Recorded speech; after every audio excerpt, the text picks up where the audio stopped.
Hugh Hewitt. We have a great show ahead for you today, including Senator Deb Fischer on the Armed Services Committee of the Senate. I'll be joined by Bret Baier of Fox News. I'll be joined by Rich Lowry of National Review. Lots of other guests. We are keeping our eye on the news at all times because, of course, we're in a battle. Well, I want to begin the program, though, by saying what I don't hear said often enough. It would be an unqualifiedly good thing, a great thing, for America, Israel, and our Gulf allies, and those allies who decide to join late, like the French, maybe even the Brits, to win, and win decisively, the battle with the Islamic Republic of Iran. The regime is a malign presence on the globe. It is the leading state sponsor of terror on the globe. It is unquestionably, as a guest told Dan Senor on the latest edition of the Call Me Back podcast, a Nazi regime. All right, it is a Nazi regime. Now, it does not represent 90% of Iran. It does not represent even 3% of Iran. It represents about 250,000 people, the IRGC. They may have another 500,000 people, there are 92 million people who are in the besiege or somehow making a living off of it. But the regime is indeed a coup that has been in place for 47 years. It's being systematically dismantled by the people of the United States, of Israel, and our Gulf allies. That is good. That is freedom. And the Republicans ought to put their arms around, they ought to hug, they ought to embrace the idea of liberating the people of Iran and all the good things that come with that for the world. Iran has been terrorizing the world for 47 years. My entire adult life, they have been terrorizing the world. They're nothing but a malign and evil regime. Now, we have a more potent adversary in the People's Republic of China, and we're never going to go to a war with them, I pray and hope. But in a global conflict, Iran is on their side. Iran feeds them fuel. Iran is their most important source of that which powers most of their economy. So it is unequivocally a good thing if Iran comes over to the side of freedom, just as it would be if Cuba came over to our side, just as it has been that Venezuela has stopped being a malign influence. But Iran is much bigger. Iran is much, much bigger than that. And to the extent that we can stay focused on victory, we ought to. And whatever it takes, we ought to do it, but we ought to do it quickly, because democracies are not good at fighting long wars. We learned that over the last 25 years, so let's fight a short one and win it. Let's begin today with the stats from Chairman of the Joint Chiefs of Staff, Dan Kane, this morning, cut number 13. Since our last update, CENTCOM continues to make progress across the southern flank. To date, they've struck more than 5,000 targets. U.S. Strategic Command bombers recently dropped dozens of 2,000-pound GPS-penetrating weapons on deeply buried missile launchers across the southern flank. We also have struck several one-way drone factories to get at the heart of their autonomous capability. And of course, alongside our regional partners along the southern flank, continue to execute intercepts against one-way attack drones using fighters and attack helicopters. Our strikes mean we've made significant progress in reducing the number of missile and drone attacks out of Iran. Ballistic missile attacks continue to trend downward, 90% from where they've started, and one-way attack drones have decreased 83% since the beginning of the operation. A testament to our air defenders and our air defense systems, and as I said, our partners in the region continue to do great work as well. Second, we're making unequivocally progress. Great thing that we are winning and winning decisively. We got to finish the war. And Republicans on the Hill, on the House side, on the Senate side, put your arms around winning, because the American people like to win, and we haven't won in a long, long time. Unequivocally, 100% winning. Here's President Trump last night, cut number 5. The Iranian regime has been attacking Americans and spreading terror for 47 years, and despite these countless opportunities to renounce their nuclear ambitions, which they had just a short while ago, they told Mr. Witkoff, who is standing right over here, they said, they actually said, we want to keep building. Essentially, in a real nutshell, we want to continue to build nuclear weapons. If we didn't knock out Midnight Hammer, if we didn't knock out their Iranian potential, If we didn't do that with Midnight Hammer, they would have had a nuclear weapon. They would have used it long before now. And at a minimum, Israel would have been annihilated. I was very lucky that we had the courage to do that, that we had the talented pilots and the great equipment. The B-2 bombers are unbelievable. We ordered 25 more, by the way. The newer, better version. It's we have the greatest military in the world. We have the greatest equipment in the world by far.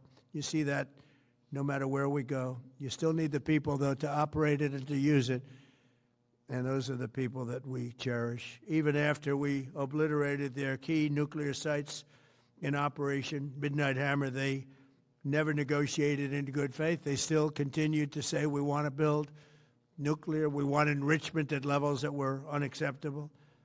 And they even turned down an offer for unlimited free nuclear fuel forever for civilian purposes. We had people offering them free nuclear fuel. They weren't interested in that because they wanted to build a nuclear weapon. So instead, the regime was trying to reconstitute its weapons program at a different site. They couldn't go back to where they were, the 3 sites that we obliterated, but they were starting work at another site, a different site, different kind of a site, and that was protected by granite. They wanted it protected. Granite's pretty good, but they wanted it protected by a lot deeper. They wanted to go a lot deeper, and they started the process while rapidly ending building the process. And the president was firm about that. White House spokesperson Carolyn Leavitt saying today, if Iran attempts to mess with the Strait of Hormuz with mines, they will be hit 20 times harder than they have been hit thus far. And we can do that. We don't want to destroy the economy of Iran. We want them to lay down their weapons, and we want to win. And I believe this new dictator, Lajani, it's not Khamenei 2.0.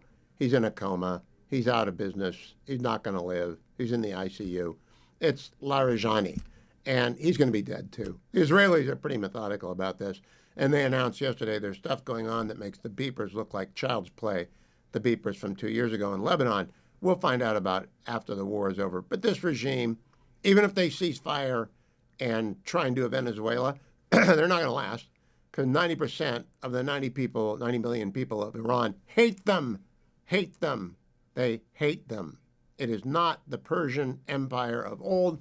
It's not the Iran of the Shah. It's nothing like these folks have ever experienced, and they want them gone. And I believe that the core of my heart. Now, if you're watching on the Salem News Channel, by the way, we're on channel 1177 over at Samsung TV. We're now on Pluto TV. We're also on Amazon Prime Video under the news category. I encourage you to watch it when you can because you'll get clips like that of General Kane and of President Trump. But I encourage you to just stay tuned to people who want victory. Don't listen to a lot of the old media that is equivocating about this. And believe me, CNN is broadcasting from Iran. I don't know what they're doing. I really don't. I don't know who made that choice. It's a terrible choice. They cannot broadcast what's actually happening in Iran. It's not possible. They'd be dead. And we know from what was revealed when they got out the last time, we know what was revealed after that. They think it's dramatic. It's not. It'd be like broadcasting from Nazi Germany in 1944. We are in a battle with these people. Get out of there and let us bomb freely without worried about hitting American correspondents. We don't even want to hit any Iranian civilians. We will, unfortunately, kill some innocents. That's part of the battle. And they've killed 7 Americans and more have been injured. They've killed 20 Israelis at least, about that number of our Gulf allies at least, and they've injured many, many more. They are our enemy. Let's begin to talk in clarity terms, black and white. They are wearing the black hats. We are wearing the white hats. This morning, at this hour, oil is at $84 a barrel. It was yesterday in the morning at $120 a barrel. That ought to tell even the Steelers fans that the world's markets, the people who are betting their fortunes and future, believe in victory. I believe in victory. I also believe in Relief Factor.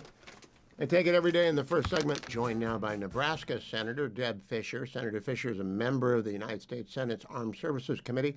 Senator, welcome. Give us your assessment of the first 10 days of the battle with Iran. Hi, Hugh. It's just great to be with you. First of all, I support the president and the administration's actions that they've taken on Iran. This is a state sponsor of terrorism around the world. They are a threat to our country. So I think that the actions that are being taken have been good. First of all, we've been given briefings a number of times. We just had another classified briefing this morning on the Armed Services Committee about what's happening, how it's progressing. But the administration's been clear, as I said, on those military objectives, and that's to make sure that Iran does not get a nuclear weapon. It's also to destroy their ballistic missile capability. Right now, that's short range and medium range capabilities that those ballistic missiles have. But looking forward, it would be a year, maybe two, before Iran would have an ICBM, an intercontinental ballistic missile. That can't happen. That would put Europe in play for them. It would be dangerous. And then it's just a hop, skip, and a jump until they would threaten the United States. So we need to take out those capabilities. And then the third one was to be able to destroy their Navy. And we've seen a lot of accomplishment there. Over 30, 40 ships have been taken out of action. And that's important due to the Straits of Hormuz and commerce. We need to make sure that commerce can still travel safely through that area. And by taking out their Navy, taking out their ballistic missiles, that's going to help us to make that a safe passage once again. Senator Fisher, your colleague, Senator Blumenthal from Connecticut, is a Democrat. He came down to talk to reporters today and said he'd been in a classified briefing and he believed we were preparing to send ground troops to Iran. I don't know where he got that. Have you heard that? Senator Blumenthal was in the same briefing that I was in. Now, Hugh, I don't talk about what we discuss in classified briefings, but I can tell you that was not my understanding. And I was there throughout the major part of the briefing, including Senator Blumenthal's questions that he asked. And I specifically asked some questions related to ground troops as well. As we both know, and as your listeners know, the Department of War makes plans for many contingencies that are out there. We want that to happen. We want to be able to have our military look at what the objectives are in any area to achieve, and then what steps they would take, and then to practice on those. But it's up to the commander in chief. It's up to President Trump to determine when those plans, or if those plans, are ever going to be put into practice. We saw that with Venezuela and learned later that that was a plan that had been in place for many years, as well as the 12-day war with Iran when we did the bombing of their nuclear facilities. So I think I would never have phrased that the way that Senator Blumenthal tried to phrase it with the press. Now, I'd like to move on to the cost. It's obviously large, and it's going to be getting larger and perhaps into the hundreds of billions. So usually in wartime, in time of a battle or a conflict, the United States Congress would vote a supplemental appropriation. I don't think the Democrats will support that. They're against this battle. I'm not even sure they want us to win this battle. But what about using reconciliation, Senator? That would require the budget committees of both houses to agree on a top line, on a DOD line, on a, and then come to your committee of authorization, and then to appropriation. Is that, and a simple majority, is that on the table? You know, I think we need to look at everything. This is important that we are able to pass additional funding to cover the expenses that we're going to have in protecting our national security by taking out, as I mentioned earlier, a number of the objectives that are listed in Iran that we need to take out. We'll see what happens. The Speaker Johnson, has talked about doing reconciliation in the House. We'll see if they're able to do that. I guess, Hugh, I still have hopes that we can get a supplemental done. I think the more information that the administration can give us, here in the Senate, especially when we're trying to work through this, and then also in the House, giving us that information so that we can have a better understanding of what they're doing moving forward. So I still have some hope for a supplemental. I think there's different ways that we can put one together and maybe address other issues besides just looking at Iran itself. Last question, Senator. I have not heard one Democrat unequivocally embrace the idea of winning, of having this regime, which is a malign and evil presence and has been for 47 years, fall. Have you heard any Democrat advocate for what, by whatever means it comes about, popular revolution, a coup inside the regime itself, it cracks, whether or not we kill every mullah that ever wants to be the supreme leader? I don't know how it is, but does any Democrat speak in terms of winning and what an unqualified good that would be for the world and for the people of Iran? I haven't heard them say that. What I've heard from every Democrat is they always begin by saying, we're glad the Ayatollah was taken out. He was an evil man. He needed to be gone. But, and then they go on in not in a supportive way for the actions that this administration has taken in addressing it. We've seen 47 years of Republican and Democrat administrations say that Iran is a threat to this country. They've killed hundreds of Americans. They sponsor terrorists around the world. We are not safe because of the actions that they have. And they were continuing to work on developing, enriching uranium, developing a nuclear weapon, continuing to work on their ballistic missiles and also to get an ICBM. And yet, we don't seem to hear that I was going to say full-throated support from Democrats, but any kind of support from Democrats saying, this is necessary. This has to happen. God bless our troops. God bless our commander-in-chief for stepping forward and finally taking action to remove this evil, horrible, threatening, world-threatening regime that only wanted to become more and more emboldened so they could blackmail the world. It would be nice to hear one Democrat. I don't understand why they can't do that. If you find one, Senator, like Diogenes with a lamp, please let me know and I'll interview them. Just one Democrat. Senator Deb Fischer from the great state of Nebraska. Thank you, Senator. My next guest, Dr. John Agresta, has been on this show often over the 25 years it's been on the air, but always about highbrow stuff. He's an intellectual's intellectual. He's also a brave man, helped stand up higher education in Iraq after he'd stopped being president of St. John's College. But in his retirement, he has written this book, Cucina Italiana, Comes to Brooklyn. Now, John Agresta, I've eaten at his table, is a fabulous cook. I am not. And I do not. I don't have, John, I've never interviewed a cookbook author before. You know that? In 35 years in broadcast, 40,000 interviews, I've never interviewed a cookbook author before. You're first. I'm glad I'm your first. You might be the last. That's okay. That's okay. Well, I want to begin with Maria Di Biagio, because I think I went by her house when you and I and Susan Metz went out to Nathan's one day in the subway, and your mother, Teresa. How did they learn to cook? How did you learn to cook in Cucina Italiana, Come to Brooklyn? They learned the way all Italian women learned from other Italian women, and they from other Italian women. It was just handed down. In fact, I said to my grandmother once when I was very little, "Grandma, did you go to school?" She said, "Yes." Where did you go? She said, "To my neighbor's house. She taught me how to cook." And that was how they learned. It was all passed down.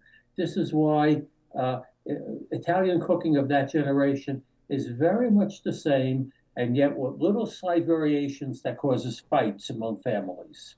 Well, as you say, there are some similarities. If it can be cooked, it can be cooked in tomato sauce, but no two Italian families have ever made tomato sauce the same way. It's a Exactly. very funny book. Very funny for an Irish German guy whose mother was a horrible cook. It's very funny, and I don't cook, but you're actually about reclaiming a cultural, what, a pastime, habit, way of life? How would you define it? It's believe me, it's more of a way of life than most other ethnic groups understand with their food. It, it you began in the morning. The grandma would start in the morning, and she'd start cooking, and she'd start cooking, start cooking. So sometimes she wouldn't even go to church on Sunday because the sauce was on the stove and it would burn. So that was the center of how what that and crocheting doilies and crocheting placemats and stuff. That was what she did. Well, I also want to let people know she didn't write it down. She didn't write it down in a way that anyone would normally recognize it. And this cookbook is unlike any other cookbook, of which the Fetching Mrs. Hewitt has dozens, that I've seen because I can actually read it, John Agresto. So you've written it for everyone. Yeah. Oh, there it is right there. I have written it for everyone. Not only did my grandmother not write it down, my grandmother couldn't write. She signed her name with an X. She was so illiterate that she couldn't tell time.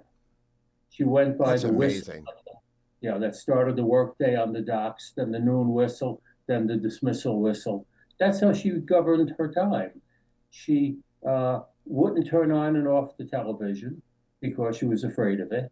So my uncle had to turn it on in the mornings, and she might look at it intermittently. She didn't understand 99% of what was being said. Uh, she was very strange. In 1964, she was perplexed. Why are all these people going to vote for something called cold water? Come on, it's cold water. I want to read a paragraph from the first, Okay. from the introduction. This is a book that sets out the food we Italian Americans ate growing up in the urban areas of America. It was, by and large, poverty food. At the time, of course, we didn't know it was poverty food. We thought kings ate stuffed pasta shells, and we ate like kings. We had spaghetti on Wednesday, not because we were poor, because it was Wednesday. We ate spaghetti on Wednesday because there were Italian Americans in Warren that my mother could go get the sauce from. They cooked it in their basement and ran Karate's spaghetti, and that's what we ate on Wednesday. But I think you make a point there that Italian American food of the 40s, 50s, and on, and before, was made of the ingredients available to people of limited means. Yeah, absolutely. Absolutely. And what they did with it was just amazing. I even say in the book, okay, you take cornmeal and pork scraps and you make polenta with sausages. Not bad. You take the cheapest ground beef you could find, you mix it with some ground pork, some breadcrumbs, some herbs, an egg or two, maybe a little pecorino or Romano cheese, uh, uh, and uh, uh, and or Parmesan cheese and parsley, and you make meatballs. This was this was not, it was very different than French food, and I love Well, French when we food. come back, we're going to talk about the snails in the bathtub because that just grossed me out. Don't go anywhere, America. I'm Hugh Hewitt. John Agresto is my guest. Cucina Italiana comes to Brooklyn. I put it in my feed over at X. Go and find it. David M. Drucker is the senior political writer for The Dispatch in Washington, D.C. David, I just spoke with Senator Deb Fisher of Nebraska, and I asked her if one Democrat had come out and unequivocally called for victory in the battle with Iran so that the Iranian people might be free and the world a better place, and she said not to her knowledge. Have you heard even one Democrat call for victory? Um, I, I'm trying to think here. I think we may have heard some sentiments like that from possibly Josh Gottheimer in the House, Jared Moskowitz in the House, possibly. Democrats have mostly focused their comments, not just on their opposition to the war generally, but their argument that the administration hasn't laid out a reasoning for why now, even though the Iranian threat they acknowledge exists. You know, after Iran went Yosemite Sam on all of its neighbors on day one of the battle, you would think it would be self evident, but they're thick, or they are ideologically incapable of fending the hard left of their party. Here's a tougher question. Should Republicans in the House and the Senate come out and put their arms around this battle, say it was right to have been begun, and we need to win it in a decisive fashion? I don't know what that looks like, but we need to win it in a decisive fashion because they're going to own it, whether or not they want to own it. It's their party, it's their president, it's our president, actually, it's all America's president, but it's their nominee who started it. So shouldn't they own it? Well, from a political perspective, you're making a really good argument, and I think most of them have been doing that. It's just that, there are, some dissident voices here, right? I mean, as I've reported and as I've discussed repeatedly over the past 12 days or so, most Republican voters, including self-identified MAGA voters, are supportive of the president's action in Iran. But you do have some loud voices on the right, among influencers and podcasters, a few politicians, and some others who are diametrically opposed to what the president's doing for all sorts of reasons. And so I think some Republicans maybe have treaded cautiously. I think some of them have been trying to figure out what they're wrapping their arms around because the administration hasn't been very forthcoming in its battle plan, broadly speaking, the why now and what the ultimate goal is. But what I've heard from Republican electeds, mostly Hugh, is support or at the very least open-mindedness, but mostly support. So I think you're getting that. I think, when you look at Democrats, just to get back to that point for a minute, they have they have a tightrope to walk because you don't want to sound like you don't understand the threat from Iran that Iran has posed over the last nearly 50 years and with a budding nuclear weapons program. On the other hand, their party, their voters are against the war, and American voters broadly, when you look at Democrats and independents, are against the war. So they don't have the same pressures that Republicans might, but your overall point is an apt one in that Republicans are going to own this whether they like it or not. So if they're not on board, unless they have a philosophical opposition to it, a principled opposition, you might as well speak up and speak out and be for it. That's my point. Deb Fisher, Nebraska, Tom Cotton, Arkansas, they've both been on the last 2 days. They are very much for winning. And they argue this is a malign regime. The world would be a much better place, and certainly the Iranian people would be better off, and the Middle East more secure and stable. The world would be better off if Iran's regime collapsed tomorrow, or indeed before nightfall today. But Republicans are, I don't know, they're caught up in process arguments. I don't hear it except in individual interviews. And I think maybe Speaker Johnson ought to go out there and say, thump the table a little bit. We're in favor of winning.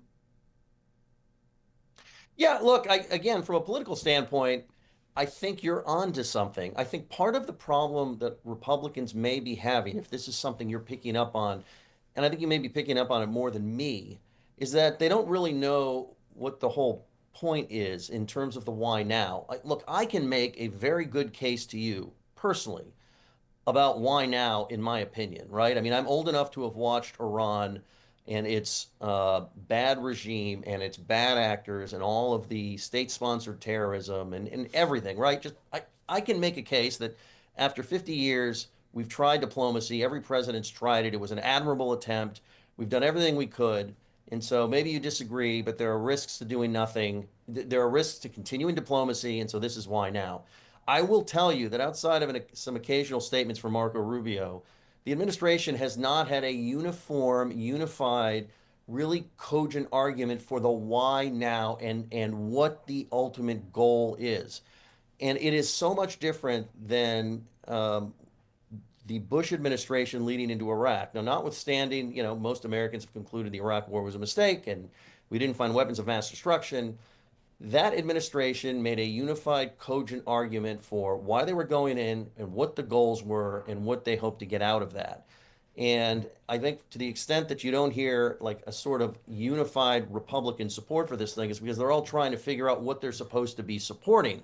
Having said that, I've detected a lot of support, but I think they're waiting to echo whatever the administration's rationale is, and they keep hearing different arguments on different days. That's a very well taken point. I think they ought to be supportive extraordinarily of winning. And winning will be defined at a later date, but we'll know it when we see it, sort of Supreme Court test.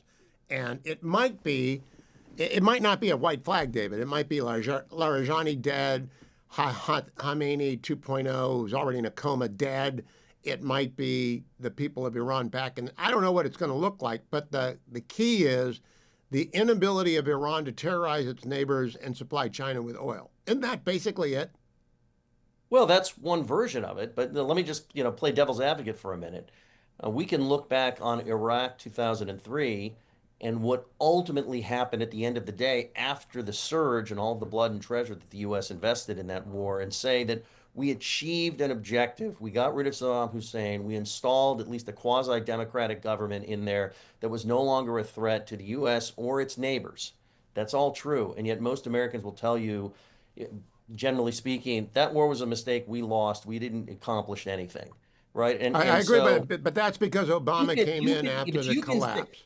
Well, that may be true. That may be true. But my point here is, Hugh, to play devil's advocate, is that I don't think you can say, well, we'll know what winning looks like when we see it, because there could be a lot of follow-on consequences to the war that we've initiated over the past 12 days. I just said, and I believe this, I can make a great case for doing it, what the objective should be and can be, and why now. I'm just saying the administration hasn't done a good job of giving Republicans something to chew on. And I think they may be too afraid of Iraq when, in fact, Iraq was a success, is a success, and thank God Saddam Hussein's not still there. David M. Drucker, follow him on X, read him at the Dispatch. As we head into the close of the market day, the markets are down just a little bit. Oil is down a lot, by $35 a barrel to $85 or so. And the 10-year Treasury, on which your home loans are based, is down to 4.156%. Those of you who've been out looking for a home may have been worried in the last week or so that the battle with Iran would take you out of the home buying market. You were prepared to pay 6.25%, 6.5%, or maybe 5.75% if you had enough money down. You were prepared, you were ready to go, and then you backed off. Well, don't be backed off. This war is not going to last very long, and the 10-year is going to drop, and inflation is going to drop, and the price of oil is going to be dropped. But get started now with andrewandtodd.com, 888-888-1172. You're going to need a loan if you have to do other than buy with all cash. Get that loan from a banker, Union Home Mortgage, and call Andrew Del Rey and Todd Avakian to do that. 888-888-1172. They have taken care of tens of thousands of my listeners over the decade plus that they've been sponsors of the Hugh Hewitt Show. They've done my loans. They've done Dwayne's loans. They've done loans for people in the all across the Salem media world. They are the lenders of first resort for us. And you might have to move, like I had to move 10 years ago from California to the Beltway when Bill Bennett retired. And so they helped me get a house inside the Beltway to live inside because they're very good at that. But whether you need to refinance, and half of all home mortgages are refinances, people need to get money out of their house because they're cash strapped, they have too much debt. And they have to give up their 4%, even their 3%, they have to get out, want to, they're hanging on to it with white knuckles. It's a math question. Ask Andrew Del Rey, ask Todd Avakian, should I refinance right now? And they'll tell you whether or not you should. Call them, 888-888-1172, especially if you're a veteran, you don't want to put any money down. They're excellent at that. If you're a senior citizen, 62 years and older, living in your principal residence, you want a reverse mortgage, never make another mortgage payment, andrewandtodd.com. 888-888-1172, 888-888-1172. Also want to remind you, it is Lent, and I'm running my annual Food for the Poor campaign to deliver clean water to the kids, the children of Central and South America and the Caribbean. Give a listen to one of our great interpreter, a young mother talking to an interpreter, Rena, number one. The water truck comes every 15 days, but sometimes it doesn't come. And she says, like now, it just came and they didn't have any water for a while. Yo le he visto que está sucia, la tiene que colar uno para tomar. The water is not clean. It becomes dirty. She boils it and adds chlorine to it when she can get it. That's when she can get it. You can help her get it. A gift of $50 will help 2 families get clean water for a year. You can give more than that. You can give a lot more than that. But you can also give less than that. There is a blue banner at the top of Hugh Hewitt, Give Living Water. It's HughHewitt.com. Or you can call 855-359-4673. 855-359-4673. Or text Hewitt, Hewitt, to 51555. I think the banner is easiest. It's very secure. And you can give 5,000, you give 50,000, you give 500,000, you give whatever you want. And trust Food for the Poor. They've been doing this for decades. They are very good at it. Think of the kids during Lent. It's your almsgiving. Joined by Brett Baer. He is the host of Special Report. He's America's newsman, actually. It's an anchor. And you can watch him tonight at 6 p.m. on the Fox News Channel. Brett, welcome. I'm trying to remember if you arrived in D.C. for Fox the week before or the week after 9/11. Was it before or after? On 9/11. Okay. So yeah, you've been there for 9/11. You've been there for 2003. So 2 invasions, Afghanistan and Iraq. You were there for the Libyan operation under President Obama. You have covered Midnight Hammer. You've all the drones that all the presidents have used, and now you're covering this conflict. Is this the most partisan of all of those? yes, I'm pretty sure. I'm thinking back in the Rolodex of my brain if there was as much of a split. No, I think this is the most partisan of all of them. And that's my assessment, too. I just had on Deb Fisher of Nebraska. She went to the same briefing as Senator Blumenthal of Connecticut, and I think both have been on your program. And Senator Blumenthal came out and said, I'm afraid we're headed towards ground troops in Iran. And she came out and said, I didn't hear that at all. But she wouldn't talk about what she did hear. Is that just the new normal?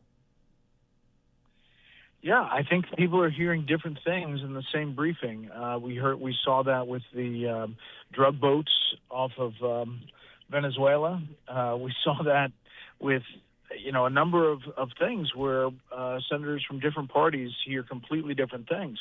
This is, I don't get a sense at all that there is a massive effort for ground troops in Iran. In fact, I get the sense of exactly the opposite, that the president was signaling and trying to tell the markets and the oil companies and the American consumer at the gas pump that there is a light at the end of the tunnel, that our objectives are going to be met, and we're going to work with whatever comes out of Iran after that. So, I took that as I'm going on the China trip with President Trump, March 29th.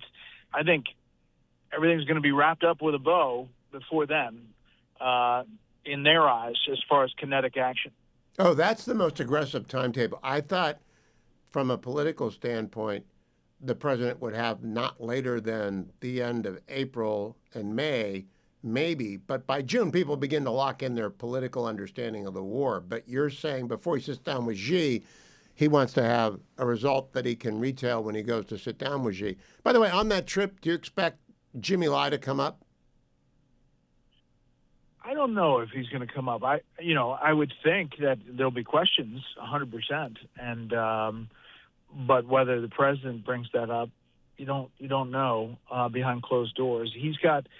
I think it's a consequential moment to go to China at this moment in this environment, and I'd be surprised if there wasn't some big deal announced that we have yet to kind of put our head around. It is indeed. You're focusing on something that I hadn't focused on. I'm glad you did that. I can think of a lot of summits that have not been consequential, but for a U.S. president and the general secretary of the Chinese Communist Party to meet at this moment, that Iran is in the balance, is significant, and China might need help. I really do think they might need oil. Brett, do you agree with that? I do. I mean, the tie of Venezuela and taking that avenue off, the kind of whatever is going to happen with Iran and its oil, the situation with Russia, I think that there is, probably some kind of deal in the making that the president envisions with all of these things at play. Let's not forget, that in that interim time over the next days, we could see some change in Cuba, that because they're dealing with massive blackouts and protests almost every night now. Now, as to Cuba, Brian Kilmeade asked me this on Sunday night's program, what I thought was coming. And I think a counter-revolution is coming, but I also think it's not going to be one that we assist, but we will help with food aid because we're not going to let the Cuban people starve. Do you agree with me on that? I do, and I think that if you think of effective embargoes, effectively hurting the regime while letting business kind of bring in some relief to Cuba, they're in the process of doing that, and we haven't covered it as much as I want to, because we obviously are dealing with the action in Iran and other things. But I really think that there is a change that's happening, and the president, claims that Cuba's reaching out and talking to Marco Rubio. It's imminent.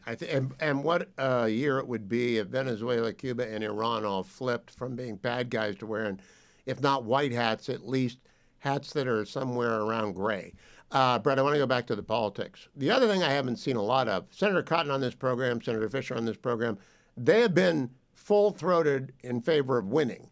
And the definition of winning is accordion. It can be large or it can be small, but they want to win, and they're not afraid to say that. Have you had Republicans on your show that we got to win, this regime needs to fall? There's not a ton of people that are ready to say that. Lindsey Graham is obviously one that says it all the time. But I think that there is a scaling back of objectives as far as what the U.S. wants. What Israel wants is something different.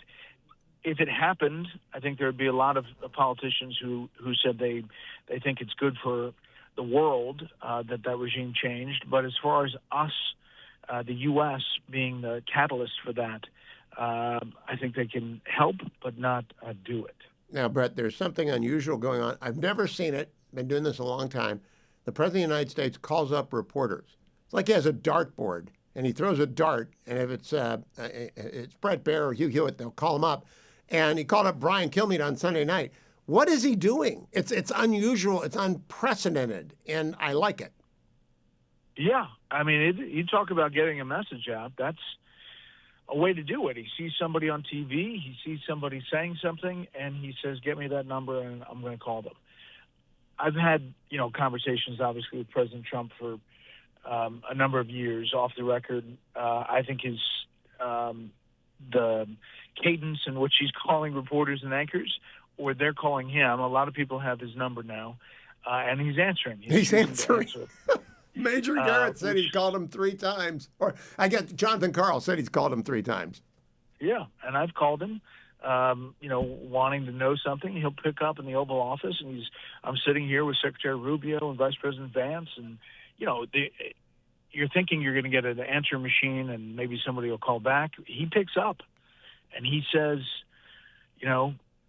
hold on, Vice President's here, Secretary's here, and you feel like, well, I don't want to interrupt, but he does pick up, and he wants to get his message out, and he's doing it a different way. It's unusual. I think it'd be tough to be Caroline Leavitt in that environment, but yeah. Last question. Senator Cotton gave a speech today about anti-Semitism in the influencer world on the right-wing ecosphere.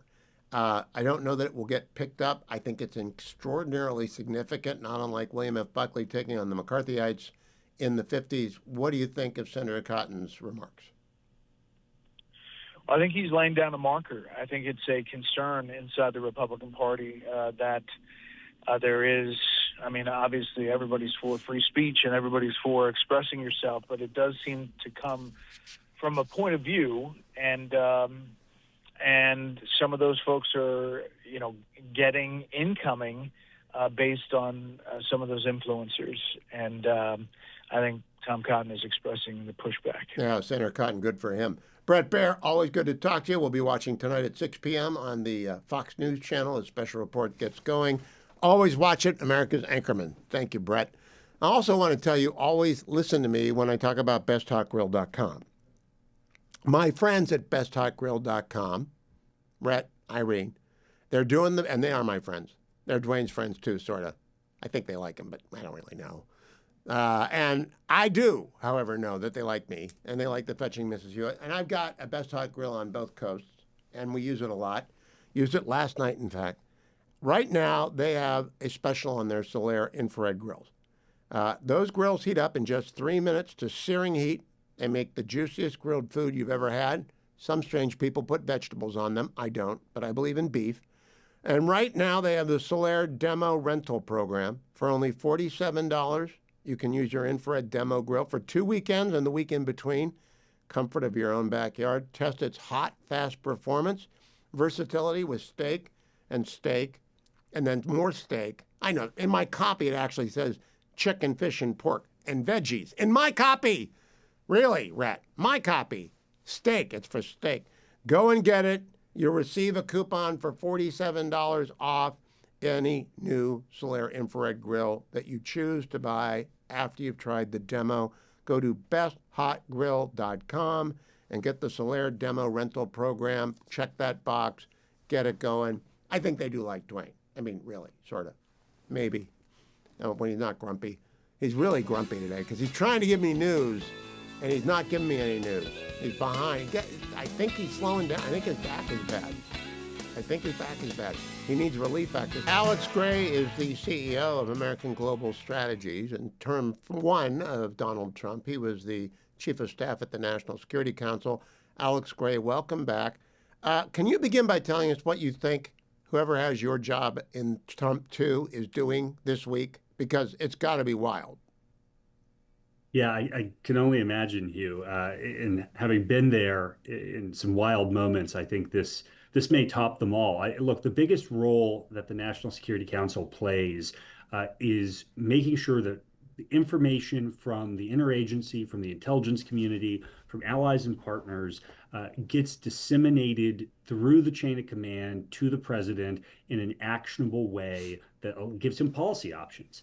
And you have multiple simultaneous, somewhat interconnected crises going on, whether it's Cuba, Venezuela, obviously Iran, but then the ripple-on effects with China, the upcoming trip to China, the trade dynamics of that, the Russia-Ukraine conflict, and the interconnection with the Iran conflict. So what you're going to be dealing with in that role is this massive amount of incoming, somewhat raw information that has to be taken, synthesized, put into some form of useful and actionable information, and then relayed to decision makers up to the president, including Secretary/National Security Advisor Rubio, in a way that they can make some sense out of and turn into policy. And that is, right now, that's going to be one heck of a job. Alex Gray, I'll come back to the battle with Iran in a moment, but you did bring up the president's scheduled trip to China, where he'll sit down with General Secretary Xi. We've had precedents like that before during the Cold War I, when President Nixon and other would sit down with Brezhnev or Zhou Enlai and Mao, when you had really no idea what the purpose was. What do you think the purpose of this is? Well, look, I think the purpose of this is to give us something approaching an equilibrium. I don't think there's any question that the president identifies China as the pacing threat, as the consequential national security challenge of our time. But I think the president did identify something based on what happened after Liberation Day. He identified that because of multiple administrations of both parties and their failure to prepare our industrial base and our supply chains and to take the proactive measures necessary, we don't have critical capacity in things like rare earths and critical minerals and other things that will give us the resilience and redundancy to sustain the type of long-term competition we need to have with China. And I think the president realizes that he has to buy us a little bit of time on the economic front, which obviously has broader strategic implications. But he's got to buy us a little bit of time to get our own house in order. You're seeing him taking really important steps to get those critical minerals and rare earths in fighting shape. But I think part of the purpose of the summit is to come in from a position of strength, which he very much has following Venezuela and Iran. He made a little allusion to that earlier when he noted in a remarks yesterday that we don't have the dependency on oil from the Middle East that the Chinese do. It was a very clear, to me, a very clear jab at Xi Jinping about who has leverage. But at the same time, going into these talks, the president has come to the realization that we have to at least get the U.S.-China relationship in something approaching equilibrium so he can take the time needed to get us prepared for the long term, which, Hugh, I think we learned over the last year. We don't have the depth of resilience, particularly in the industrial base, that we need to have for success in the long term. Well, I agree with that. I would like to see a supplemental that addresses that, or at least a second reconciliation that can pass on a majority vote that addresses funding. And did the National Security Council ever get involved with the OMB's discussion about Department of War funding? Alex, is that part of the writ over there? To some extent, when I was there, Ambassador O'Brien, the National Security Advisor, and Russ Vought, the then and now Director of OMB, they had a great relationship. They saw eye to eye on a lot of the big questions we faced, including rebuilding the Navy and building our space capabilities. I think there's a lot, there should be a lot of interaction where NSC helps set, take the president's priorities and then turn with OMB, turn those big strategic priorities into dollars and cents that can go to Congress and turn into resources. Alex Gray, I know in Trump 1, the National Security Council helped President Trump put a focus on and a demand signal out for hypersonic missiles and other weapons of the new war, the war that we're watching right now, which is not a ground game. It is a standoff or stand over if you're unthreatened. Do you think that the demand signal coming out of this battle is going to be more of that, please? Absolutely. Look, I don't think that we can have both of these things be true at the same time. On the one hand, we don't have sufficient munitions for what we need to do in a potential Taiwan Strait Indo-Pacific scenario. That's manifestly true. On the other hand, we can't allow ourselves to be hamstrung in other critical theaters just because previous administrations have failed to prepare the inventories and stockpiles that we need. Both of those statements can be true, and I think they are. The president, frankly, the people who are making the argument that we don't have sufficient munitions to do what needs to be done in Iran, I think they're missing the bigger picture, which is that doing what needs to be done in Iran will finally, if the president is successful, as I believe he will be, will free us up to be able to extricate ourselves from the Middle East, finally, to eventually do the pivot that Hillary Clinton promised 16 years ago. We will not be able to do that unless we can actually extricate ourselves from the Middle East. This action could let us do that. And it also, Hugh, I think, reinforces the need to do a full peacetime mobilization, like it's 1939, 1940, to build the munitions and industrial base for an Asia-Pacific scenario now, long before it's actually needed. You mentioned success in this mission. How do you define that, Alex? I think the president has three operational metrics that I think are sound. And frankly, if you listen to General Kane, it sounds like we're very close to meeting those metrics. So it's destruction of the terrorist proxies, the nuclear program, and the missile program. I think those are three very, very important operational metrics that we're tracking. I think the strategic question is, can we do something in a modified form analogous to what happened with Delcy Rodriguez in Venezuela, where you can use the operational success to have impact and influence on the next leadership of Iran such that they will change behavior enough to buy us the time to finally stop this 25-year whack-a-mole game we play with Iran, where we are constantly going back into the Middle East in some form to deal with their malign behavior. We have to have enough of a change. This doesn't mean we have to choose leadership. It doesn't mean we have to choose the government of Iran, but it means we have to have enough influence and suasion over that government so that we can eventually make the full pivot to the Indo-Pacific that I think most of us agree eventually has to be done. Alex Gray, CEO of American Global Strategy, former Chief of Staff at the National Security Council during the first term of President Trump. Thank you for joining me. Don't go anywhere, America. I'm coming right back. I got lots more of the tape. And again, I may play again Chairman of Joint Chiefs of Staff General Kane's summary of the metrics thus far. More than 50 ships of the Iranian Navy are now at the bottom, and we're not even getting started on the ships. In the last 10 minutes, President Trump has posted on Truth Social, "I am pleased to report that within the last few hours we have hit and completely destroyed 10 inactive mine-laying boats and or ships, with more to follow. President Donald J. Trump." They shouldn't have even thought about laying mines. I mentioned to Brett Baer that earlier today, Senator Cotton, and he was joined by Senator Cruz, gave a press conference on anti-Semitism on the right Here are two clips from that. First, Senator Cotton, cut number 16.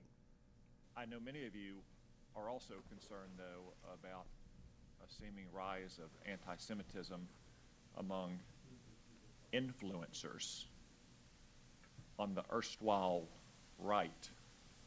Now, I use sarcastic air quotes for a reason. First off, these influencers are perceived to be on the right. And maybe they once were, maybe they once wrote for center-right magazines, maybe they once worked for center-right websites or media companies. But I do not agree that I share a political movement or a political party with anyone who traffics in anti-Semitism. And for that matter, doesn't just traffic in anti-Semitism, or at least adjacent to anti-Semitism, shares Liz Warren's economic policies. Or Rashida Tlaib's foreign policy. Because if you notice, these so-called influencers, like anti-Semites usually do, often have a deep antipathy to free market capitalism. Whatever their views once were, they have since adopted, indeed, Liz Warren's economic policies. They also, as I said, share Rashida Tlaib's foreign policy, which could be summed up as Jeane Kirkpatrick once said, blame America first. They always blame America first, if they're not blaming Israel. He should have. I wish we'd not clip that, if they're not blaming Israel first. Here is Senator Ted Cruz at the same conference on anti-Semitism, cut number 17. Look, at the very beginning of National Review, Buckley had a moment where he said no to the anti-Semites. They're not welcome in our party, and that changed the course of history for decades. We're at a moment that, if anything, is more consequential now. And I will tell you, there are costs to this. So virtually every single one of my colleagues in the Senate on the Republican side agrees with me and has said, you're absolutely right, thank you for taking this on, and yet almost none of them will say Tucker's name. Because there is a cost. I could tweet this morning, good morning, and hundreds of anti-Semitic responses would immediately fill my social media. Turns out I've seen many times an image of myself in a bikini with the flag of Israel. I never knew that I looked quite fetching in a bikini. And I will say there is virtue. One of the things, look, there are many lessons one can learn from President Trump, but one of the lessons is just to not give a damn. There is a power to fearlessness. There is a power to speaking the truth and letting the idiots say what they will. I agree with that. Don't call too much attention to the idiots. I also agree that I'm in the Relief Factor studio, and I want you to believe me that I take it every day for a reason. I take it every day because days are long. Got to get up early. Got to go up. I did not go up the Implacable Hill today. I had breakfast instead with my friend Hank Adler. But I had a healthy breakfast. I had eggs and a little sausage and some toast. I should go up the Implacable Hill tomorrow. Maybe I will. But I'm not worried about missing a day because I do take Relief Factor every day. Took it on air in the first hour. You were watching on the Salem News Channel. That's channel 1177 on Samsung. Find us on Pluto TV. We're on Amazon Prime in the news division. You can watch me every day. It's a beautiful show. It's a wonderful show. Watch it. Or if you're listening in the car on your way home, inside the Beltway, or you're coming back from a long lunch on the West Coast, Relief Factor makes that commute better every day because it gets rid of the minor aches and pains that just come from exercise, aging, or too much sitting in the same position because the traffic is bad. Trust me on this. Call 1-800, the number 4, and the word relief. Tell them you want the starter pack, $19.95, less than $1 a day, or go find that starter pack for $19.95, 3-week supply at relieffactor.com, relieffactor.com. Secretary of War Hegseth gave a press conference this morning, cut number 9. Where we are is in a very strong place, giving the President of the United States maximum options. And from the beginning, from this podium, we haven't stated how long it will take. Our will is endless. Ultimately, the President gets to determine the end state of those objectives, right? But what he's said continually, and I want the American people to understand, is this is not endless. It's not protracted. We're not allowing mission creep. The President has set a very specific mission to accomplish. And our job is to unrelentingly deliver that. Now, he gets to control the throttle. He's the one deciding, he's the one elected on behalf of the American people when we're achieving those particular objectives. And so it's not for me to posit whether it's the beginning, the middle, or the end. That's his, and he'll continue to communicate that. What we serve him as is we give him updates on a daily basis of exactly where we are so he can make that determination on. He continued in the same vein, cut number 10. Today will be, yet again, our most intense day of strikes inside Iran. The most fighters, the most bombers, the most strikes. Intelligence more refined and better than ever. So that's on one hand. On the other hand, the last 24 hours have seen Iran fire the lowest number of missiles they've been capable of firing yet. Just the bifurcation, just the trend lines that we talked about on our first briefing. You see, this is not 2003.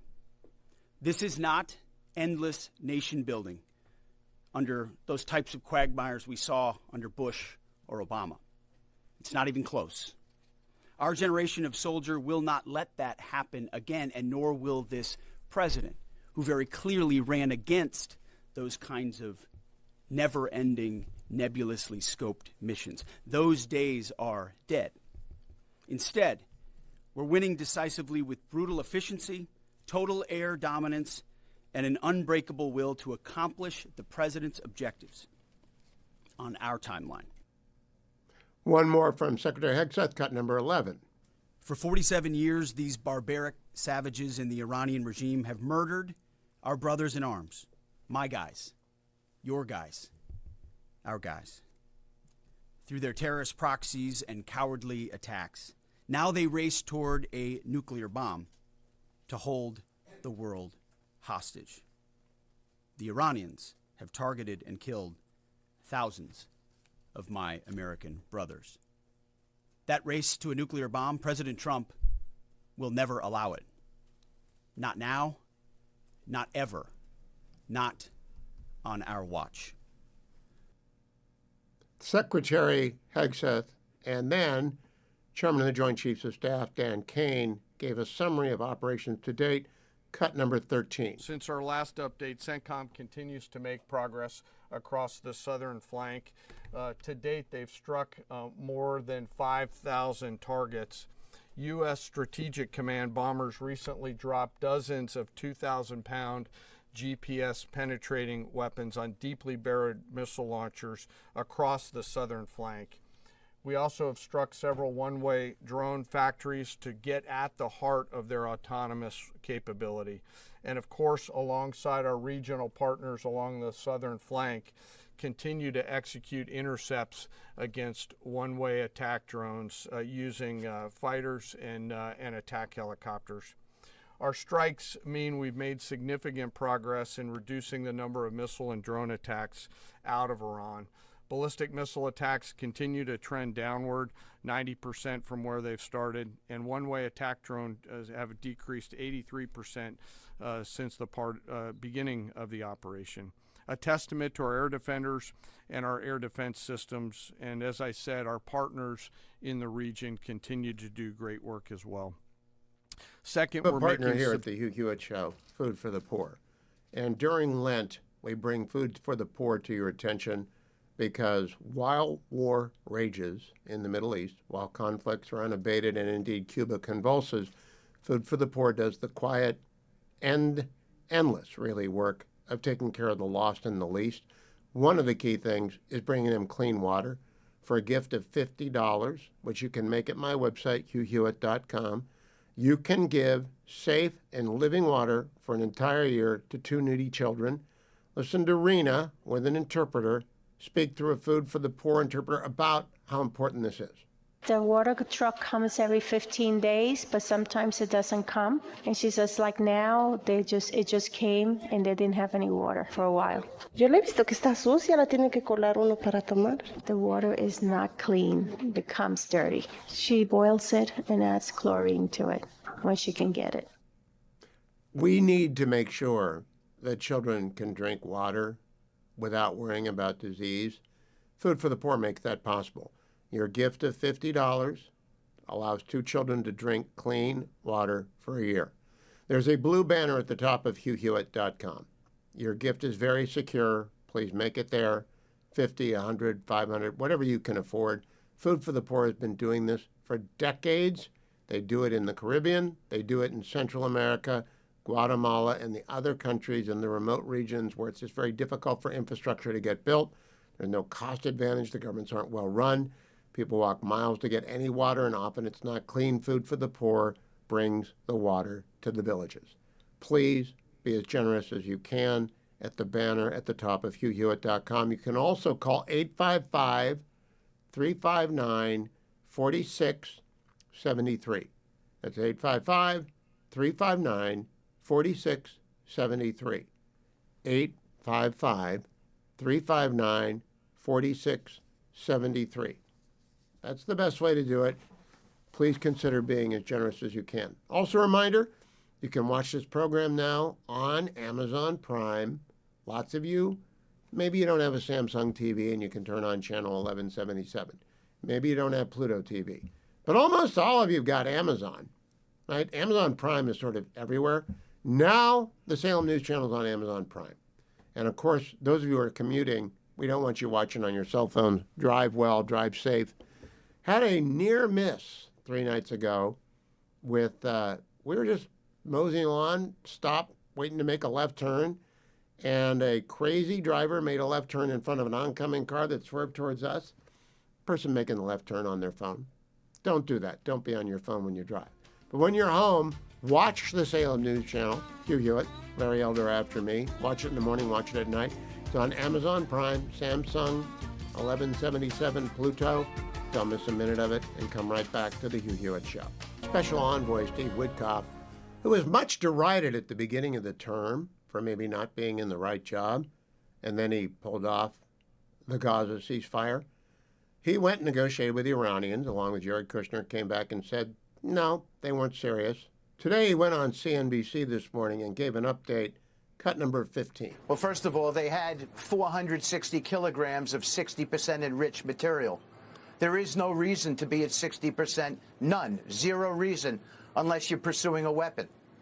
So that's the first thing I would say to the naysayers. The second thing I would say to the naysayers is, who actually shows evidence of their weapon? Would a murderer do such a thing? Everybody has known that they have been testing for weaponization since 2003. The IAEA has attested to that. So we know that they've done all kinds of testing on weapons. And it wouldn't be all that much for them to do a World War II vintage type weapon. So we knew that it was possible that they could have a weapon, or they might be close to being able to procure a weapon. And then I give you this other detail that no one seems to want to talk about, which is they could easily have taken the 60% enriched material and made a dirty bomb out of it. That would have been a really easy step. So there were all kinds of reasons to be concerned with where they were. And they claimed that they were coming to the negotiation with Jared and I for good purposes, to explain to them what they needed from an enrichment standpoint. So to start the conversation off with the predicate that they're entitled to enrich, with the further predicate that they've got 11 bombs worth of enrichment material a week to a week and a half away from being weapons grade, and that they weren't going to give to us diplomatically what they claim we couldn't win from a military standpoint. That was reason enough for us to determine that they weren't there for to be purposefully negotiating a diplomatic settlement. And the president gave Mr. Witkoff and Jared Kushner three chances to bring them to reason. Iranians are not reasonable fanatics. They're fanatics. President Trump yesterday at the Doral presser, cut number 7.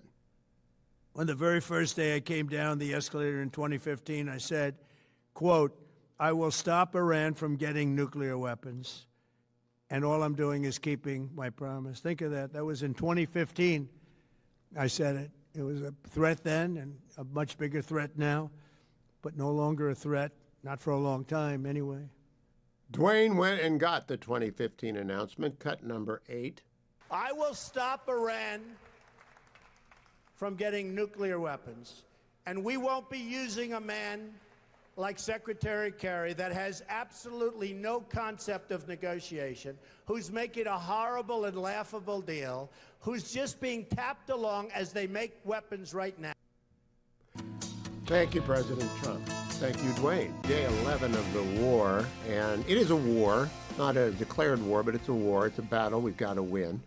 I'm standing by for Rich Lowry of National Review. Let me remind you that our friends over at Food for the Poor are running a campaign right now in the middle of a war. It's not easy to raise money for clean water in Central and South America, but it is Lent. The Caribbean needs clean water. Cuba is going to need clean water once it's liberated. Food for the Poor are the people who will get that done.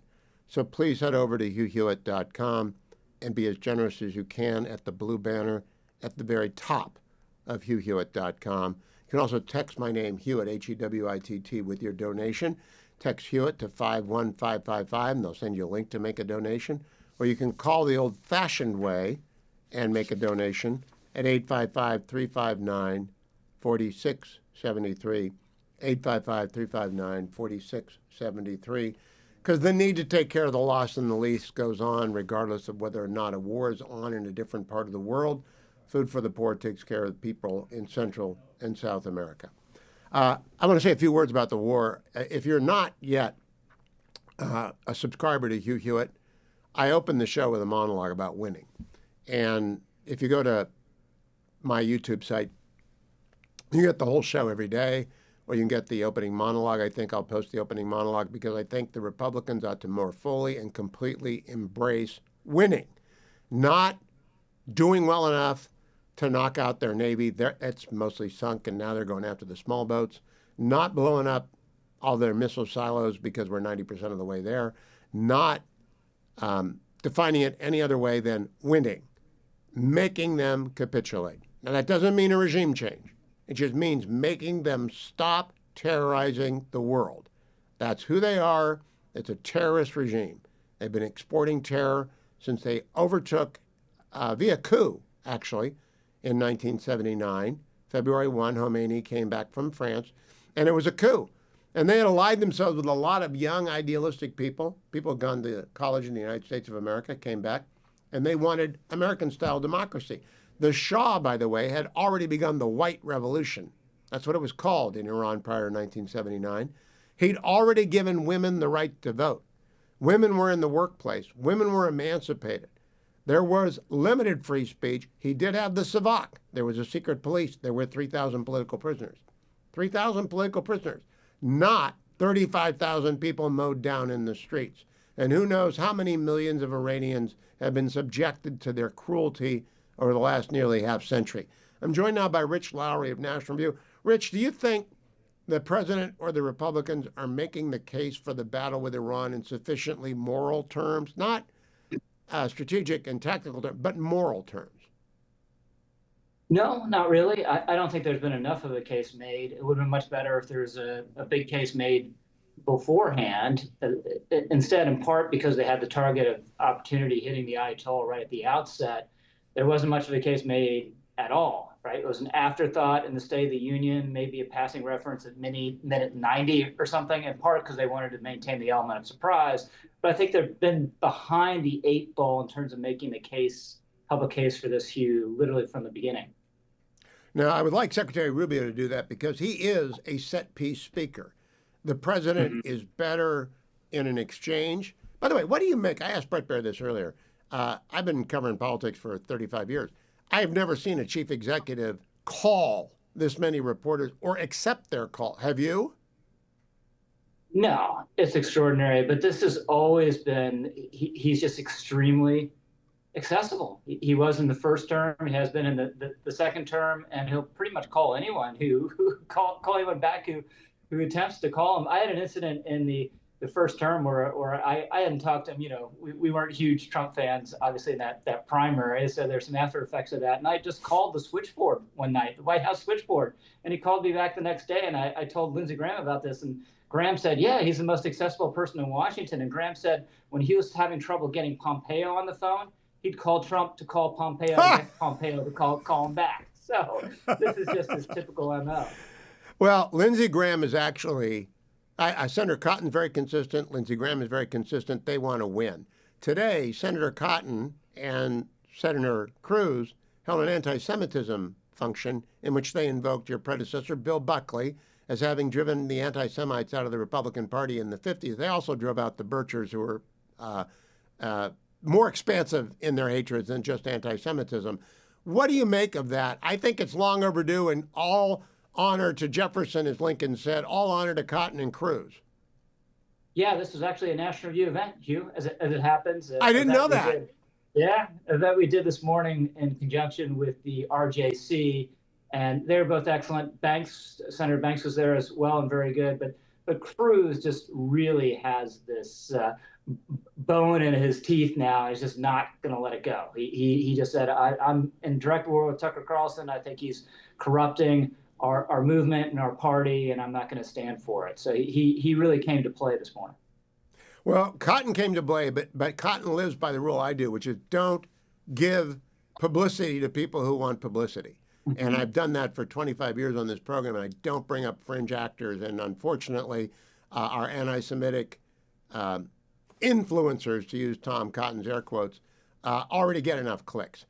Rich Lowry, how much of a problem do you think it is really in the Republican Party? Because I don't think it's really a problem in the Republican Party. Well, it depends on how you define the Republican Party. Are there senators and members of Congress who are anti-Semites, openly or secretly? No. But there are three. There are three. Okay, yeah. All right. But is it a huge problem among elected officials? No. But I think young Republicans, especially young males, are increasingly swayed this way. Manhattan Institute study last December, end of last year, indicated this is the case. You hear about it anecdotally all the time. I went to the University of Virginia. I was just talking to a friend the other day whose daughter goes to UVA, and she came to him recently and said, I'm not going to a college Republican meeting ever again. He's like, why? College Republicans at UVA, what could go wrong? And she said, I don't forget what issue was being discussed at a meeting, but the guys in front of her muttering, oh, it's the Jews. It's the Jews' fault. And I think it is more prevalent than you like among young guys. That alarms me. I've been teaching law students at Chapman University for 25 years, and 30 years, actually. I started teaching before I started doing the national show. I started the national show in 2000. I started teaching in 95. And I've never met a conservative who was an anti-Semite in the classroom, not once. So I'm alarmed because UVA is high end. Those are smart kids. What do you think the university ought to do about that? Well, I don't think that it's the university's purview they're not teaching anti-Semitic content as far as I know, and they're not Columbia. They're left of center. I think this is being done by conservative right-wing influencers. I'm going to suggest that if I found it on Chapman University, and I have not, I would urge everyone there to hold the rally, or not the rally, the event you did today. How many people spoke today? How many people came? And what was the coverage of it? It was a good crowd. We did it at the Museum of the Bible, a couple hundred people there. It was just a morning event, or about from 9 a.m. to 1 p.m., but packed with great speakers. The three I mentioned: Leo, Terrell, others. David Azarad. I don't know whether you're familiar with him. He's at Hillsdale. I'm not. A little more new right than we are, but brilliant based case. He was making the based case for Israel in a really compelling way. Well, the base case for Israel is that they're the most powerful ally we have in the world. That's a nuclear power and not afraid to project force. got nothing to do with her being Jewish. Tell me, Rich, when you do the editors next, will you be talking about this? Because I would love to hear more about this event. Yeah, we just recorded. We did not talk much about this. I mentioned it, but we were focused first and foremost on Iran for understandable reasons. This is, Hugh, it's a different one for Trump. Almost everything else he's done has been a one-off. Anti-ISIS campaign, a little different, but still, that was just an air campaign against guerrilla force. This is a much more difficult challenge, and it's important that he prevail. And last question, Rich. I want more Republicans to talk in terms of winning, of victory. Now, I don't know what victory looks like, whether the regime has to collapse or whether they just have to cry uncle or go Delsey. And then I want Cuba to fall. But I think they ought to talk about winning and changing the world, because Trump is changing the world. Has anyone besides Cotton, Deb Fisher did it on the show today, anyone else talk about that? We got a minute. No, not as much as they should. And I think Walter Russell made a good case in the Journal this morning that victory is basically, can you open the Straits of Hormuz even when the regime is still hostile, showing that they don't have control of it? Or are they backing you off because you can't reopen it? I think that's a key indicator.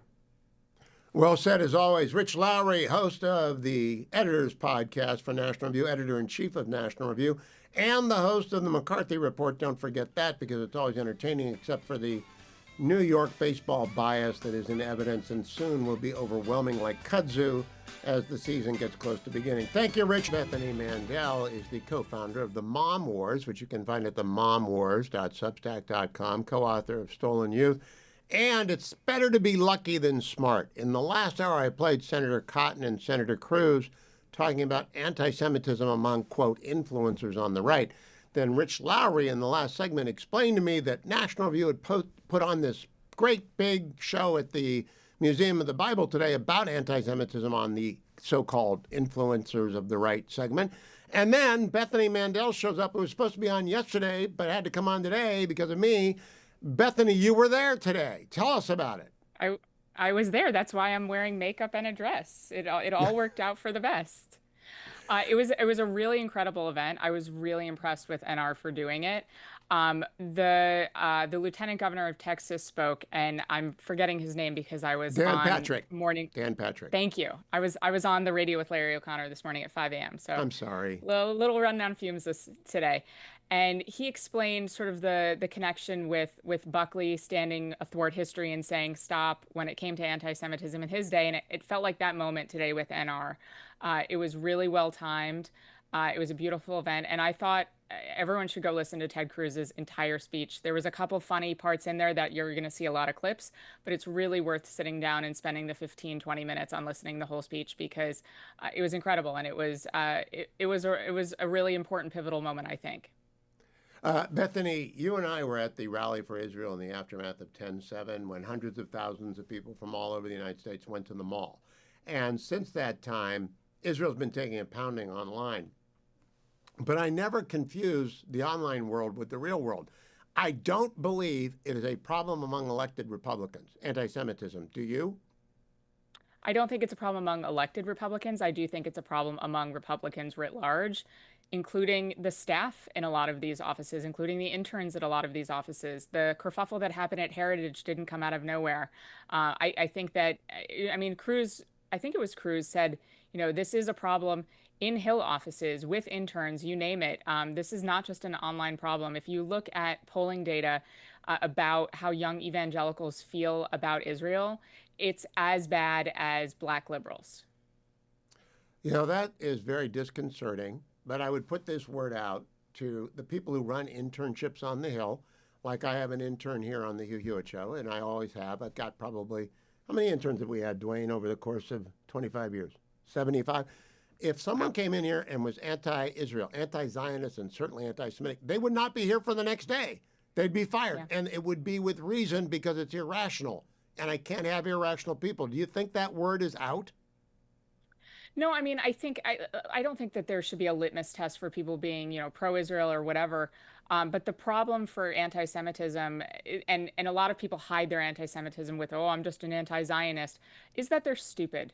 And a lot of people are stupid, especially as you go younger and younger. And a lot of them are uneducated not just stupid, but also uneducated about the tenets of their faith. And so you see a lot of the trad bros who proclaim that they're Catholic. This is Tucker Carlson's latest guest, the Carrie, the woman from the sorry, I like can't think words. She's not a Catholic. Can we be, as a Roman Catholic, Credo Catholic? But she calls herself herself a Catholic, but then she doesn't know anything about John Paul II or Benedict, even Francis, who was bad on everything, got this because sort she's of right. brand new. She's brand new and she doesn't understand anything about Catholicism. My mother was Catholic. I probably understand more about Catholicism than she does. Right. But this is the problem. These are people that walk around saying Christ is king, but don't understand anything that you just spent 30 seconds talking about. It's all Chinese to them. And so this is a real problem of people just not understanding, what do we believe as conservatives? What do they believe as Catholics? And that ignorance is manifesting in their anti-Semitism. And I will add to this for my Catholic listeners. Cardinal Kupich, if you're listening, I'm on live right now in Chicago. If you're listening, take it back. You don't know anything about just war doctrine. I doubt you've ever studied it. You may have picked up Augustine once and put it right back down, but he's saying this is not a just war, and in fact, it is classic Augustinian just war doctrine. But we got a cardinal in Chicago who's just like an old 70s liberal hippie, my age, and he didn't get it. They're ignorant. It really does upset me when people holding themselves out as authorities on church doctrine don't even know church doctrine. And coming out of a Catholic family, you know what I'm talking about. In the speakers lineup today, you were at the Museum of the Bible, by the way. Can we give a shout out to the MOB for hosting that? 100%. I am a paid member. This is not a plug. I'm not an influencer for them. I'm a paid member because I wanted to go to their play of Joseph, and it was 15% off if you were a member. And so I finally bit the bullet and joined. We've been, I don't know, probably half a dozen times. It is spectacular. And speaking specifically to the Jews, it is, even though it's built by evangelical Christians, I know the woman that helped supply all of the Jewish artifacts. She is amazing. She works with passages on Christian tours to Israel, but she's Jewish. Her name is Rivka. Amazing. I could not speak more highly of the Museum of the Bible. I can speak about the Greens because I know the Greens, and both the Greens Senior and the Greens Junior, who poured all their fortune into the MOB, and they're fabulous people. And they've had to return some artifacts whenever some artifacts have been determined to have been inappropriately acquired, and they do so willingly and joyously. But it's a great museum. It's near the mall, but a lot of people won't find it, and then they'll be a little bit stunned because the Rembrandt room over at the National Portrait Gallery is free. I mean, the National Gallery of Art, go in there and sit among the Rembrandts for free, and Da Vinci. MOB is not free, but you're saying if you live in the area, join as a member. 100%. They have great homeschool events too. That's another reason we joined. And they also, this is actually a road trip that I'm taking with my kids next year. They have the Ark Encounter in Kentucky where they've built a life-size Noah's Ark, and we are going to go next year. Good for you. Don't miss Dollywood. Let me go back to the war. How do your friends in Israel feel it's going? I think that they feel like it's going well. The exhaustion is otherworldly. I was actually going to send you an Instagram video that one of my friends made of her making dinner, and she planned on making fajitas. That way she could stop and start if she had to run into the shelter. Her kids have been home for 10 days straight, and they don't want to go outside in case there's a siren and they have to run. It's exhausting. It's really, really deeply exhausting. Is she an optimist that it will be over soon in terms of the sirens? I don't think anyone is, honestly. And I also wanted to plug, I mentioned you on my Mom Wars podcast. I had Lahav Laharkov from Jewish Insider, and we talked about you. Uh-oh. I'll have to go and listen. I hope it's a nice thing. But the momwars.substack, she's a fine reporter. How long has she been doing this? She's fantastic. I'm probably 20 years. Yeah, she is a very, very fine reporter, and I turn to her as well as Amit Segal, Aviv Redig Gur. You're going to have to send me her contact information so I can have her on. So, Bethany, last question, we got less than a minute. Do you think President Trump has been clear enough in deciding, in telegraphing what victory looks like? I'm not super keen on criticizing him, but no, I don't. I feel like we've heard a lot of different answers about when this war is over and what that metric is. I think that they've achieved something really incredible with real minimal losses on the Americans' part. And That being said, I wonder what the end game is here, and I think he hasn't really clearly articulated that. It should be the incapacitation of the regime worth the lives of at least 7 Americans, 120 wounded, and dead Israelis and our Gulf Arab allies. The cost must be equal to the gain, and the gain must be the incapacitation of the regime. Bethany Mandel can be followed on X at Bethany Shondark, and you should, and themomwars.substack.com. I'm back with John Agresto on the Hugh Hewitt Show. His brand new cookbook, Cucina Italiana, comes to Brooklyn. Is going to shock everyone who knows him as Dr. John Agresto, former head of the National Endowment for the Humanities, former president of St. John's College, the fellow who helped stand up the American University in Kurdistan. Yeah, he's smart. He's really smart. He's written a lot of books. I've had him on before to talk about those books.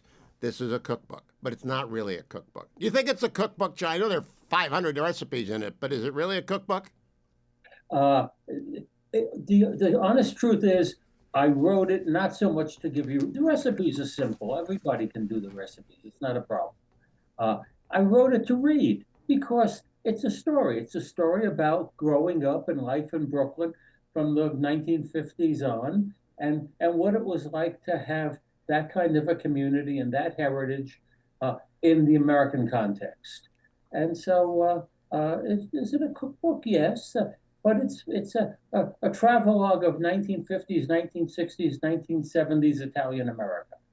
You know, I had my first real full-fledged Italian-American meal at the table of Regina Pisa, First Lady of Boston, in Somerville, Massachusetts. Her father couldn't speak a lick of English, and her mother did nothing but cook in 1974. I'll tell you about that in the next segment, but I want to read a couple of things in this segment.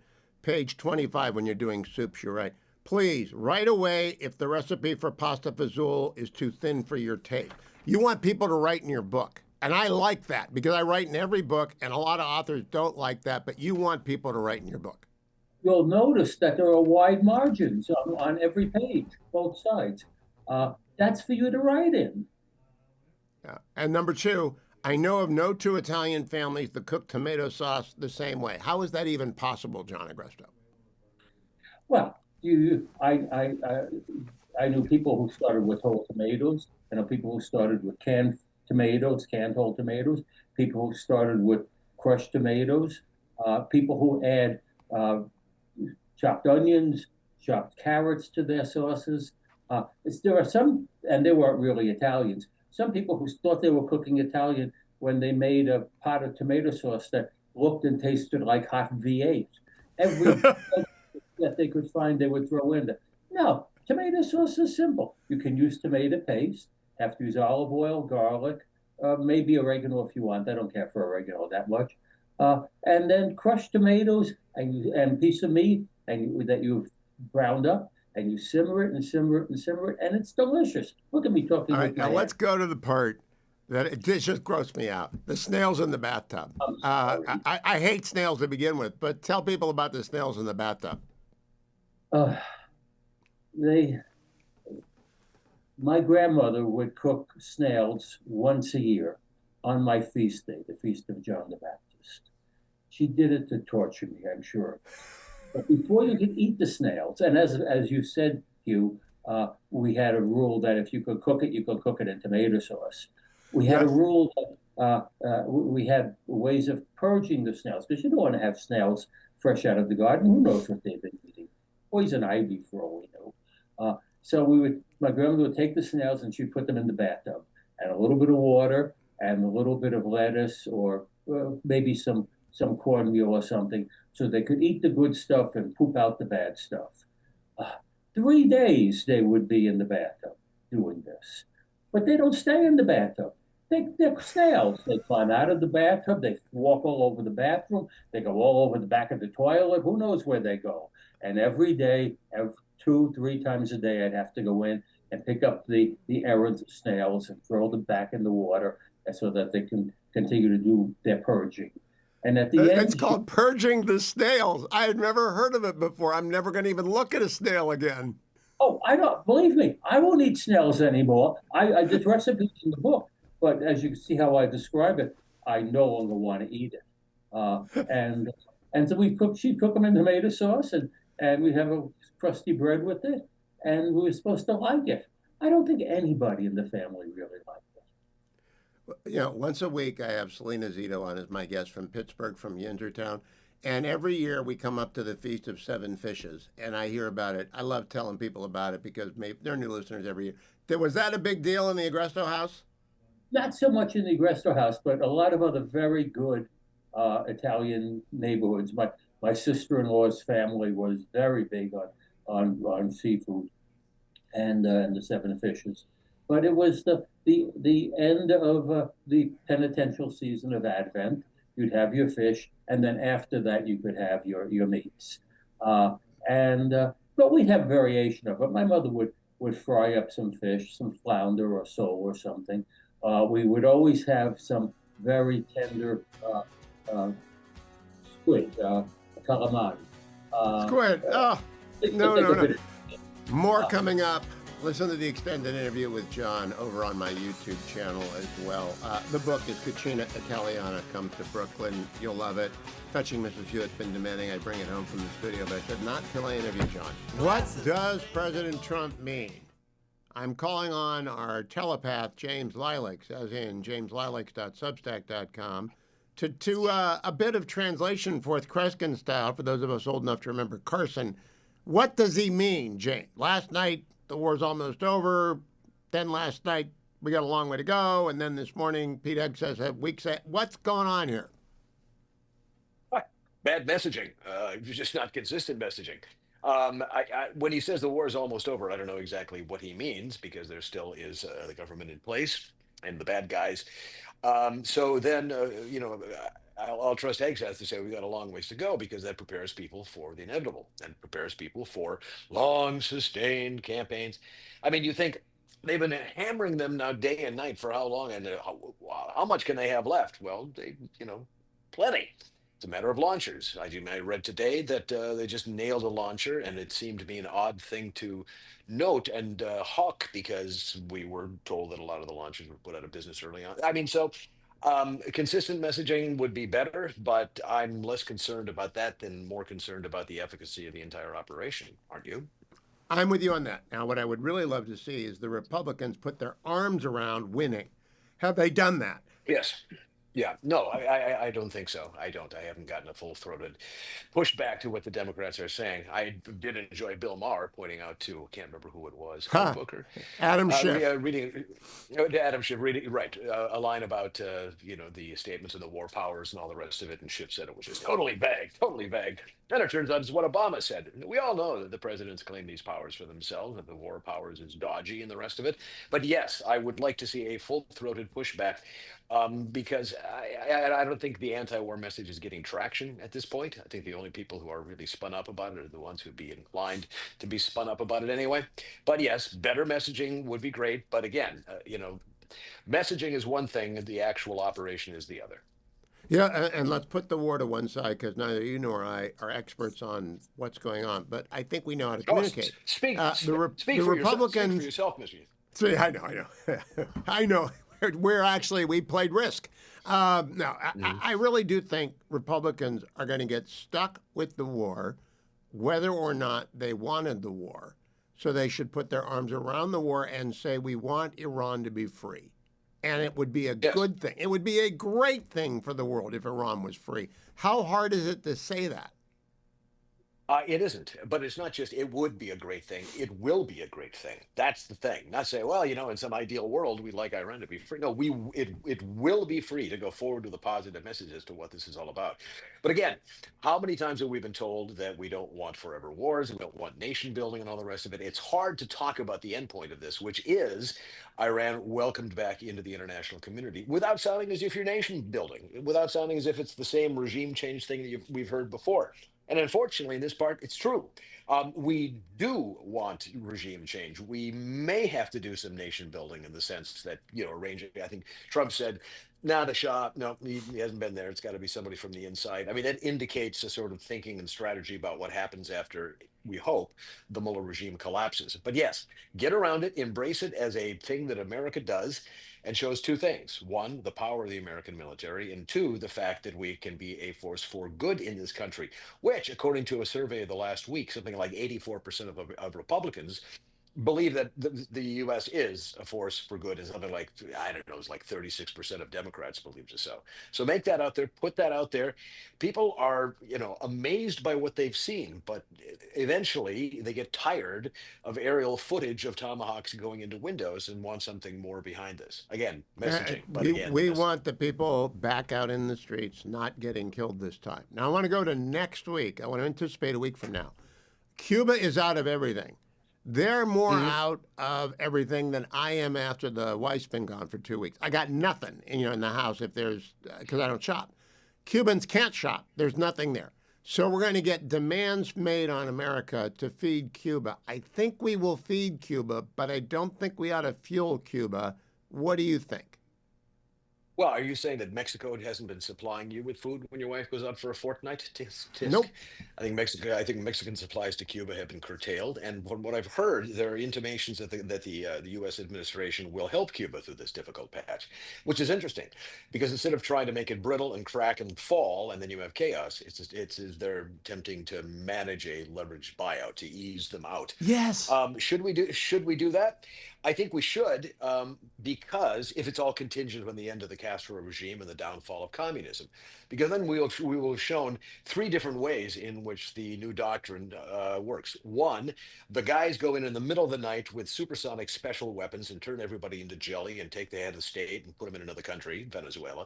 Two, overwhelming show of force, shock and awe in Iran. And three, let's all sit down at the table and talk about how you're going to be out of power in a month or so. So yeah, I mean, those are three different approaches to instability and troublesome regimes. But yeah, the idea The tyrant of in Cuba is named Carnal Diaz. I can't remember. He's just another. He's not named Castro, but there's still Raul is still alive. I don't know if he's competent. Do we need to escort him off the island along with maybe 30,000 of their ultra security people to whomever will take them? Yes, I would like to do it in two ways. One, the question about the fuel. I don't know if we give them fuel, but food is a good thing to do. But when it comes to getting them off, I would not put them on a 747 and ship them over here. I would actually just make sure that they got to the coast of Cuba and were required to leave by rickety boats. That would be poetic justice. What's more, not just rickety boats or 57 Mercuries that they've somehow managed to float, but know that they will be met on the other side in Florida by the friends and the families of everybody who was dispossessed by the Castro regime. Ideally, that's what I'd like to see happen. Now, of the three countries, Venezuela, Iran, and Cuba, Ukrainian, we have 1 minute. Which country will recover quickest if it's freed? Hey, interesting. I think I want to say Ukraine because they've got a lot of stuff that people want, which surprises people. It's like, what, they got just grain? They got lots of stuff. They have neon, they have rare earths and the rest of it. And Ukraine is a smart, capable place that I think could bounce back. And they've been free for a while. Venezuela has been, and like Cuba, has been slumping under the burden of bad governments for a long time. So it may take a while to shake that out of the system. Iran, who knows? That's the big question, isn't it? And we're going to find out. I think it's going to be Cuba, only because of the proximity to and the incredible energy and wealth made and accumulated in the United States going back into Cuba big time. But we'll see.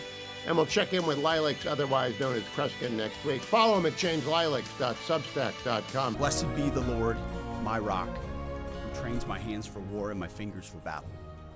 He is my loving God and my fortress, my stronghold and my deliverer, my shield, in whom I take refuge. May the Lord grant unyielding strength and refuge to our warriors, unbreakable protection to them in our homeland, and total victory over those who seek to harm them. And amen. God bless. I think Secretary of War Hegseth praying for the troops is an admirable thing. And I appreciate that he did it, and I'm certain that they appreciate it as well. I hope you will appreciate as well that we're doing our Lenten Food for the Poor campaign. It is run by, Food for the Poor is a Christian organization. I appeal to those of you who are people of the book to consider that while war rages in the Middle East, unclean water and food shortage does bedevil the island nations of the Caribbean that are impoverished in Central America in many places. Food for the Poor has been working there for decades, Your donations are tax-free. There's a banner at the top of HughHewitt.com, whether you can give $5 or $50 or $100 or $500. Thank you for doing so.